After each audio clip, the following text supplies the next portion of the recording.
Hello student, KP chemistry point में आप सभी का स्वागत है।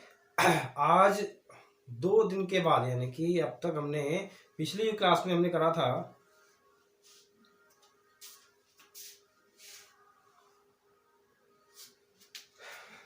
Hello student, KP chemistry point में आप सभी का स्वागत है। आज की क्लास में हम जिस टॉपिक पे डिस्कस करने वाले हैं उस टॉपिक का नाम है अग्र तथा पश्च अभिक्रियाओं के साम स्थिरांकों में संबंध। यानी कि अब तक जो आपने पढ़ा था, हमने द्रव्य अनुपाती क्रिया का नियम, लॉ ऑफ मास एक्शन यानी कि कर चुके हैं हम, केपी केसी में संबंध कर चुके हैं। ठीक है, रिवर्सिबल इररिवर्सिबल अभिक्रियाएं क्या होती है वो भी हम कर चुके हैं। तो आज की क्लास में हमें अग्र अभिक्रियाएं यानी कि फॉरवर्ड रिएक्शन और बैकवर्ड रिएक्शन के जो साम स्थिरांक हैं हम उस पर आज डिस्कस करने वाले हैं, जिससे एग्जाम में, विशेष तौर पे नीट एग्जाम में, यहाँ से नीट एग्जाम में सबसे ज्यादा क्वेश्चन अगर साम स्थिरांक में से आता है तो यहाँ से, यानी कि लॉ ऑफ मास एक्शन से केपी केसी में संबंध और जो हमारा अग्र और तथा पश्च अभिक्रियाओं के साम स्थिरांक में जो संबंध है, यहाँ से एक न्यूमेरिकल यानी कि आंकिक प्रश्न पूछा जाता है। तो वो आंकिक प्रश्न मैं आज इस क्लास में डिस्कस करने वाला हूँ, तो हमारे साथ बने रहना, वीडियो अंत तक अवश्य देखें। जैसे कि टॉपिक है अग्र तथा पश्च अभिक्रियाओं के साम स्थिरांकों में संबंध हमें ज्ञात करना है। ठीक है, अब आप रिवर्सिबल और इररिवर्सिबल अभिक्रियाएं आप जानते ही हैं। साम स्थिरांक जो होता है वो उत्क्रमणीय अभिक्रिया में होता है, ये बात आप अच्छी तरह से जानते हैं भाई। तो हम लिखेंगे माना एक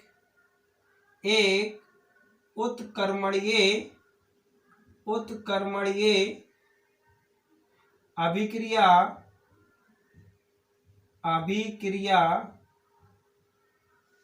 क्या है भाई? माना एक उत्क्रमणीय अभिक्रिया क्या है, देख लीजिए, A + B reversible C + D। कौन सी अवस्था में है ये सब? ये रिएक्टेंट हैं, गैसीय अवस्था में है, ये भी गैसीय अवस्था में है, ये भी गैसीय अवस्था में है, ये भी गैसीय अवस्था में है। ये हमारी एक उत्क्रमणीय अभिक्रिया हो गई। अब हम इस अभिक्रिया में क्या काम करेंगे? साम स्थिरांक लाएंगे। ठीक है, जो साम स्थिरांक है उसके अकॉर्डिंग हमें चलना होगा भाई। ठीक है भाई, उसी के अकॉर्डिंग हमें चलना होगा। तो हम इसमें लिखेंगे अग्र अभिक्रिया के लिए या इस अभिक्रिया के लिए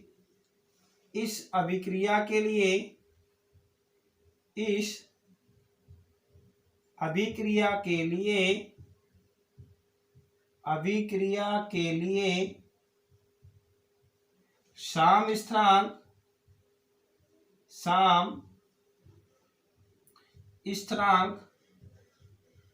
केसी है। जब इस अभिक्रिया के लिए साम स्थिरांक केसी होगा, यानी कि ये अभिक्रिया जो होगी हमारे एक फॉरवर्ड बेस में हम ले रहे हैं अग्र अभिक्रिया के लिए, तो इसमें जब हम केसी का मान निकालेंगे, आपको पता है द्रव्य अनुपाती क्रिया के नियम के अनुसार ये लिख लेंगे भाई, according to law of mass action. Clear? Law of mass action, द्रव्य अनुपाती क्रिया के नियम के अनुसार क्या कर रहे हैं भाई? केसी बराबर एक्टिव मास प्रोडक्ट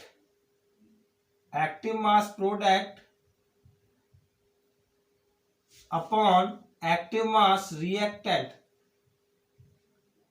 ठीक है, ये हमारी क्या हो गई? द्रव्य अनुपाती क्रिया के नियम के अनुसार फॉरवर्ड रिएक्शन के लिए साम स्थिरांक का मान हो गया। इक्वेशन 1 डाल दीजिए इसको आप। फिर हम क्या लिखेंगे? पश्च अभिक्रिया के लिए पश्च अभिक्रिया, पश्च अभिक्रिया के लिए, पश्च अभिक्रिया के लिए साम स्थिरांक, साम स्थिरांक का मान Kc डैश है। तो पश्च अभिक्रिया आप लिख लीजिए भाई, पश्च अभिक्रिया क्या है, C plus D, C plus D, ठीक है भाई। पश्च अभिक्रिया C plus D reversible A plus B, वो भी कौन सी अवस्था में है, ये गैसीय अवस्था में। कौन सी अवस्था में बेटा, गैसीय अवस्था में। क्लियर। जब ये गैसीय अवस्था में है तब हमें पता है साम स्थिरांक जो हमने इसका निकाला वो क्या निकाला, Kc डैश बराबर प्रोडक्ट एक्टिव मास प्रोडक्ट अनुपात रिएक्टेंट। क्लियर। इसको हम डालेंगे भाई स्वास्थ्य ठीक नहीं है, इसकी वजह से मैं 2 दिन क्लास नहीं ले पाया था, अभी भी फीवर है, लेकिन फिर भी मैंने आज की क्लास में ज्यादा नहीं थोड़ा कुछ कर पाएंगे हम। ठीक है भाई। अब यानी कि ये हमारे अग्र अभिक्रिया के लिए हो गया, ये पश्च अभिक्रिया के लिए हो गया। ठीक है। अब हम इसमें क्या काम करें, अग्र तथा पश्च अभिक्रिया से, अग्र तथा पश्च अभिक्रियाओं की हम तुलना कर लें। क्लियर। यहां पे लिखेंगे समीकरण, समीकरण फर्स्ट व सेकेंड की तुलना करने पर, तुलना करने पर। क्लियर। समीकरण फर्स्ट व सेकेंड की जब हम तुलना करेंगे बेटा, क्या करेंगे, तुलना करेंगे फर्स्ट व सेकेंड की, तब क्या होगा देख लीजिए भाई। इक्वेशन जो फर्स्ट है वो Kc बराबर C active mass D upon A active mass B, equation first है, और ये सेकंड है, इक्वेशन सेकंड ये हो गई। क्लियर। इक्वेशन सेकंड हो गई है। जब हम इनकी तुलना करेंगे बेटा तब क्या होगा, Kc बराबर 1 upon Kc dash. Clear. Kc बराबर 1 अपॉन Kc डैश। समझ रहे हैं। ये हम कैसे प्रूफ करके आया भाई, देख लीजिए। जब Kc का मान ये है, सुनते रहना, और Kc डैश का मान ये है, जब हम ये Kc डैश का मान इसमें रखेंगे तो देखो भाई कैसे रख रहे हैं, Kc बराबर 1 upon active mass A active mass B active mass C active mass D। जब ये हो गया, ये वाला पोर्शन ऊपर पहुंच जाएगा, तब Kc बराबर C D A B। Clear. Proof हो गया, प्रूफ हो गया भाई फार्मूला। चाहे आप Kc का मान रख लीजिए, चाहे Kc डैश का मान रख लीजिए, हमें दोनों को प्रूफ करके लाना होगा कि Kc बराबर 1 अपॉन Kc डैश कैसे आया। क्लियर। यहां पर क्या है भाई, यहां पर लिख लेना, ये मैं नोट करा ही चुका हूं। Kc क्या है, Kc क्या है अग्र अभिक्रिया के लिए, यहां लिख लेंगे भाई, अग्र अभिक्रिया के लिए, अग्र अभिक्रिया के लिए है, और Kc डैश क्या है पश्च अभिक्रिया के लिए। Kc डैश क्या है पश्च अभिक्रिया के लिए। तो हमें जो फार्मूला प्रूफ होके आया, यानी कि अग्र तथा पश्च अभिक्रियाओं के साम स्थिरांक में जो संबंध निकल के आया वो क्या निकल के आया, केसी बराबर 1 केसी डैश। यहाँ पर केसी क्या है, अग्र अभिक्रिया के लिए साम स्थिरांक, केसी डैश क्या है, पश्च अभिक्रिया के लिए साम स्थिरांक। अब इस पर कुछ न्यूमेरिकल्स हैं जो आंकिक प्रश्न नीट एग्जाम में आते हैं, यानी कि नीट एग्जाम के पॉइंट ऑफ व्यू से और जेई मेंस में जो क्वेश्चन आते हैं केमिस्ट्री के नीट एग्जाम में, विशेष तौर पे जो इसका आंकिक प्रश्न जो आता है वो मैं आपको आज कराने वाला हूं क्लियर। आंकिक प्रश्न यानी कि अग्र तथा पश्च अभिक्रियाओं के साम स्थिरांक के बीच जो संबंध था, इस पर कुछ आंकिक प्रश्न हमसे भाई पहले क्वेश्चन, अगर यदि एग्जाम में आपको केमिस्ट्री में कोई भी आंकिक प्रश्न समझ में नहीं आ रहा है तब आपका केवल एक ही काम है कि उस क्वेश्चन को लगभग 2 से 3 बार पढ़ें। जब आप 2 से 3 बार क्वेश्चन को पढ़ चुके होंगे तब वो आपको बहुत ही आसानी से समझ में आ जाएगा कि हमें इसमें करना क्या है। क्लियर। एग्जाम में होपलेस बिल्कुल भी नहीं होना कि केमिस्ट्री बहुत टफ होती है, ऐसा होता है वैसा होता है, केमिस्ट्री में न्यूमेरिकल ज़्यादा आते हैं, रिएक्शन नहीं होती। तो केमिस्ट्री से इजी कोई भी सब्जेक्ट नहीं है साइंस में। यदि आपको केमिस्ट्री टिपिकल लग रही है, भाई टफ कोई भी सब्जेक्ट नहीं है, टफ हर वो चीज़ है जो हमें नहीं आती। सबसे पहली बात, कभी आप सोचिए कि केमिस्ट्री ज़्यादा टफ है तो ये ज़्यादा टफ की वजह से आप केमिस्ट्री नहीं पढ़ रहे हैं। जब आप उसको पढ़ेंगे तो उससे इजी कोई सब्जेक्ट नहीं लगेगा। तो हर वो चीज़ जो हमें नहीं आती वो टिपिकल होती है। और टिपिकल क्यों बन जाती है, क्योंकि हम उसका पीछा नहीं करते। अगर हम उसे लगातार स्किप करते रहेंगे तो वो हमें स्किप करते रहेंगे, कोई भी सब्जेक्ट सही। ठीक है, तो इसीलिए आपको बिल्कुल एग्जाम में होपलेस होने की आवश्यकता नहीं होती है। केवल आप धैर्यवान, बिल्कुल धैर्य से क्वेश्चन को पढ़ें, समझें, फिर सॉल्व करें। ठीक है, क्वेश्चन देखिए भाई, क्वेश्चन क्या है, शाम पर क्या है, NO प्लस O2 दोनों कैसी अवस्था में है, रिवर्सिबल। NO2 गैसेज अवस्था में है और O2 के लिए, ठीक है, ये एक इक्वेशन हो गई भाई हमारी। ये हमारी क्या है, एक समीकरण है, कौन सी, रिवर्सिबल समीकरण है। ये रिवर्सिबल समीकरण है, तो इसके लिए हम क्या काम करेंगे बेटा, इसके लिए हम क्या काम करेंगे, यहाँ पे थोड़ा भी गलत हो गया है, ये जो O2 नहीं होगा, यहाँ पे O3 होगा, तब जाके रिएक्शन संतुलित होगी बेटा। ठीक है, अब सही है। सॉरी गाइस, क्या है, O3 है। ठीक है, इसमें इक्वेशन के लिए 1000 केल्विन पर केसी, ठीक है, केसी यानी कि साम स्थिरांक किसके लिए आ गया, ये इस अभिक्रिया के लिए। जब ये अभिक्रिया है तब आप समझ जाइए ये अभिक्रिया क्या है, फॉरवर्ड अभिक्रिया है, अग्र अभिक्रिया के लिए। तो अग्र अभिक्रिया के लिए जो केसी का मान है वो कितना दे रखा है, 6.3 इंटू 10 की पावर 40, 6.3 इंटू 10 की पावर 40। ठीक है, केसी का मान है। साम में अग्र एवं पश्च दोनों अभिक्रियाएं, अग्र एवं पश्च दोनों अभिक्रियाएं प्राथमिक रूप से द्विअणुक है। क्लियर, ये इन्होंने क्लियर कर दिया। क्या क्लियर कर किया भाई, कि साम में जो फॉरवर्ड रिएक्शन होगी तथा बैकवर्ड रिएक्शन होगी, वे दोनों अभिक्रियाएं प्राइमरी रूप से, ठीक है, प्राइमरी पोजीशन से बाई मॉलिक्यूल है, यानी कि द्विअणुक है। क्लियर।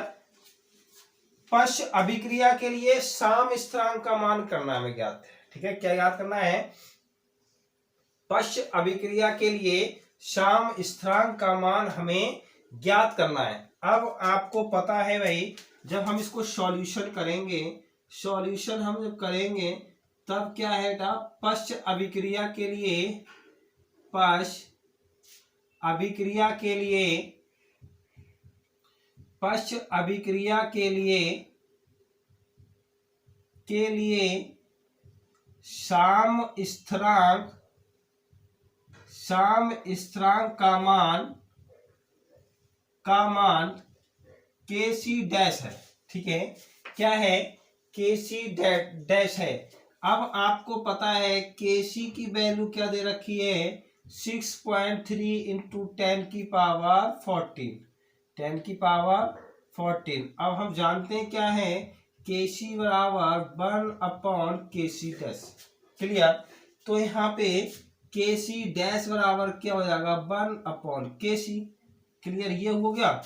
हमें इसमें वैल्यू लगा दीजिए, के सी डैश बराबर 1/6.3 इंटू 10⁻14, क्लियर, ये हुआ भाई।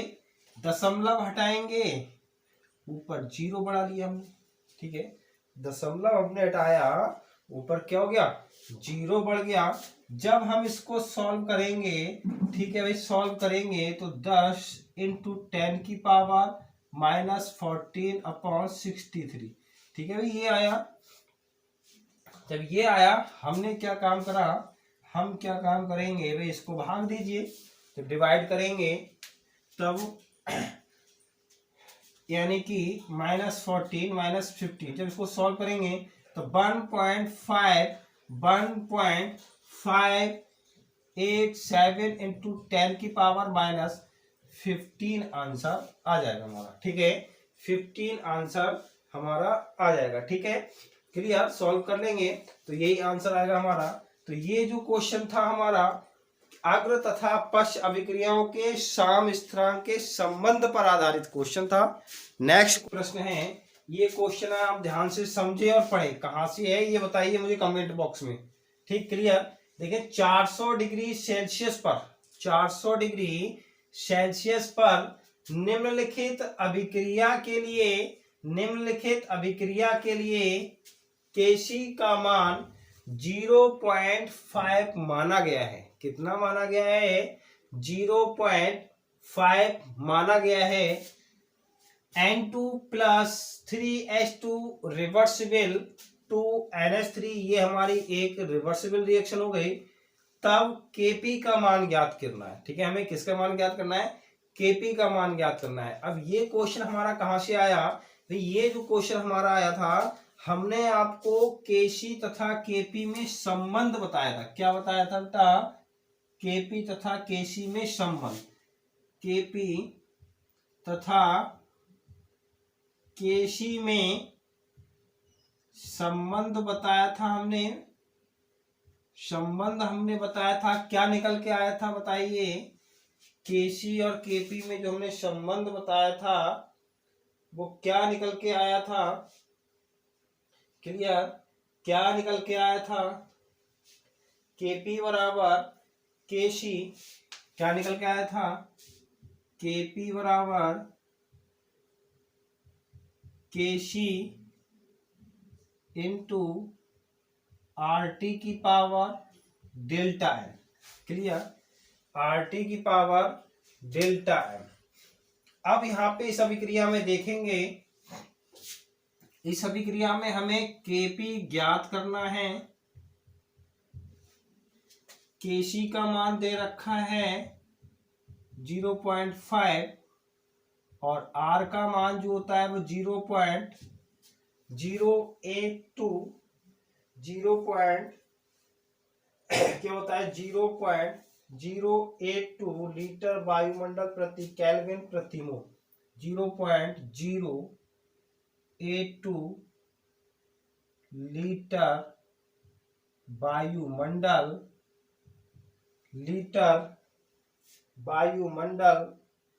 केल्विन प्रति मोल, ठीक है, ये इसका मात्रा होगा 0.082 लीटर, ठीक है, ये हमारा R का मान हो गया। T हमें पता है, T क्या है, परम ताप है, T क्या है, परम ताप है। तो परम ताप को जब हम, ये डिग्री सेल्सियस में दे रखा है, जब केल्विन में करेंगे तब क्या काम करेंगे, 273 जोड़ देंगे, क्या है, 400 + 273 केल्विन। परम ताप हमेशा केल्विन में होता है, तो ये कितना आ जाएगा बताइए, 673 केल्विन। क्लियर, ये माना गया। अब हमें डेल्टा एन पता करना है भाई। डेल्टा एन बराबर जो होता है, डेल्टा एन बराबर होता है उत्पादों के मोलों की संख्या, उत्पादों के मोलों की संख्या माइनस अभिकारकों के मोलों की संख्या, अभिकारकों के मोलों की संख्या। क्लियर, अभिकारकों के मोलों की संख्या। ठीक है, ये है जैसे कि ये हमने आपको बताया था M1 plus M2, N1 plus N2। Clear, ये था हमारा। अब इसमें आप मोलों की संख्या जब निकालेंगे, ये इक्वेशन हमारी करी हुई है, क्या है, N2 प्लस 3H2 2NH3। इसमें जब हम मोल लिखेंगे बेटा, क्या लिखेंगे, मोल लिखेंगे, तब बताइए मोल कितने आएंगे,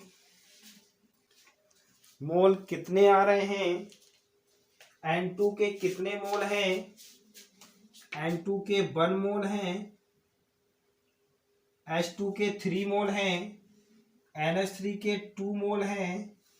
अब यहाँ पे आप जानते हैं ये क्या है, रिएक्टेंट हैं, क्या है, रिएक्टेंट हैं, और ये क्या है, प्रोडक्ट हैं, क्या है, प्रोडक्ट है। ठीक है, अब हमें इसके क्या करना है, हमें वैल्यू लगानी, क्या निकालना है, केपी निकालना है। तो केपी बराबर KC into RT upon delta N.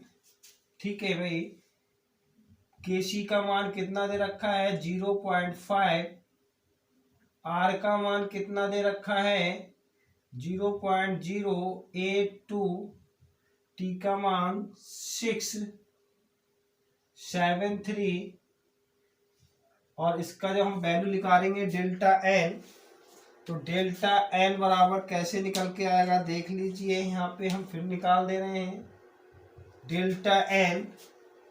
उत्पादों के मोलों की संख्या कितनी है, 2, फिर माइनस, ये वाला माइनस हो गया। अभिकारकों के मोलों की संख्या कितनी है, अभिकारक के मोल कितने हैं, 1 प्लस 3 कितने हो गए, 4, यानी कि बराबर -2। ठीक है, तो ऊपर वैल्यू लगाएंगे -2। ठीक, जब हम यहाँ पे लिखेंगे KP इजिकल टू 0.5 अपॉन, ठीक है, 0.5 अपॉन 0.082 इंटू 673 की पावर 2। नीचे आएंगे तो प्लस में हो जाएंगी भाई, नीचे लेके आएंगे तब वैल्यू क्या हो जाएगी बेटा, प्लस में हो जाएगी। जब हम इसको सॉल्व करेंगे तब मान जो आने वाला है 0.00016। अब इसमें इसका मान क्या होगा, हमने बताया किस पर निर्भर करता है, इस संख्या पर। जब -2 है तो वायुमंडल की पावर -2, वायुमंडल की पावर -2। क्लियर, वायुमंडल की पावर -2। ठीक है भाई, अब आप बताइए, ये आंसर हो गया। इसको चाहे थे आप और सॉल्व कर लेते, अलग अलग करके वैल्यू पुट करेंगे तो सॉल्व कर लेना, कोई दिक्कत नहीं है। मैथमेटिकल पोर्शन है, इतनी घबराने की आवश्यकता नहीं है कि ये कहाँ से आ गया आंसर। सॉल्व करेंगे आपका हो जाएगा आराम से। ठीक है भाई, तो ये आप स्क्रीनशॉट ले सकते हैं। ये जो क्वेश्चन था केपी तथा केसी में संबंध पर आधारित था, और जो मैंने पिछले जो क्वेश्चन कराया था वो क्या कराया था भाई, वो हमने जो क्वेश्चन कराया था अग्र तथा पश्च अभिक्रियाओं के साम्य स्थिरांकों के संबंध पर क्वेश्चन कराया था। ठीक है, तो आज की क्लास में बस इतना ही। कल की क्लास में मिलते हैं शाम 8:30 बजे राइट टाइम। क्या करने वाले हैं हम, जो द्रव अनुपाती क्रिया का नियम है, द्रव अनुपाती क्रिया का नियम लॉ ऑफ मास एक्शन, उसकी एप्लीकेशंस रह गई हैं, जो एप्लीकेशंस बहुत इंपॉर्टेंट है। डायरेक्टली आंसर तो नहीं पूछे जाते हैं आपसे कि द्रव अनुपाती क्रिया का नियम बता दीजिए भैया। जो आप MBBS की तैयारी कर रहे हैं, नीट एग्जाम की तैयारी कर रहे हैं, तो डायरेक्ट आपसे क्वेश्चन नहीं पूछा जाएगा। तो एप्लीकेशंस पर क्वेश्चन आते हैं, उसके HI के लिए पूछा जाएगा, अमोनिया के लिए पूछा जाएगा। ठीक है, तो ये 2-3 बार जो इम्पोर्टेंट है, जो एग्जाम में लगभग आते हैं या रिपीटेड क्वेश्चन है, वो एप्लीकेशंस में एक एक करके आपको कराने वाला हूँ। तो कल मिलते हैं शाम 8:30 बजे, किसके अनुसार, यानी कि एक्टिव मास द्रव अनुपाती क्रिया के नियम के एप्लीकेशंस लेकर। ठीक है, यदि वीडियो पसंद आई हो तो लाइक करें, शेयर करें और चैनल सब्सक्राइब करें। एक कमेंट्स अवश्य लिख के बताएं कि वीडियो कैसी लगी। और बाकी खुश रहिए, मस्त रहिए, पढ़ते रहिए। Thank you very much.